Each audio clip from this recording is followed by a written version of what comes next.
রোহান বেটা, এই নাও পায়েস খাও। কোনটা নেবে? পাপা, আমার বাদাম খেতে খুব ভালো লাগে, আমি বাদাম দেওয়া পায়েসটাই নেব। খাও খোকা। পাপা, তোমার বাটিতে তো একটিও বাদাম ছিল না, এখন তো দেখছি বাদামের খনি। একটা কথা সবসময় মনে রাখবে, যেটা আমরা দেখি সেটা সবসময় সত্য হয় না। জীবনে সবসময় যদি তুমি নিজের স্বার্থের কথা চিন্তা করো, তাহলে কখন তোমার সাথে খারাপ হয়ে যাবে সেটা তুমি বুঝতেও পারবে না।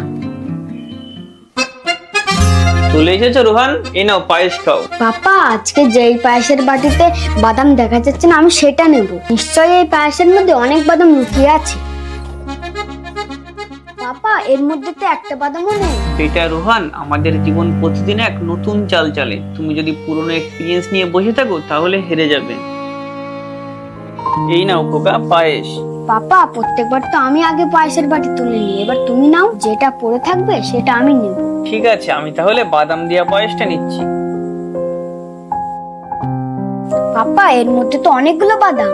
খোকা, সবসময় যদি তুমি নিজের স্বার্থের কথা চিন্তা না করে অন্যের ভালো চাও, তাহলে তোমার সাথে সবকিছু আপনা আপনিই ভালো হতে শুরু করবে।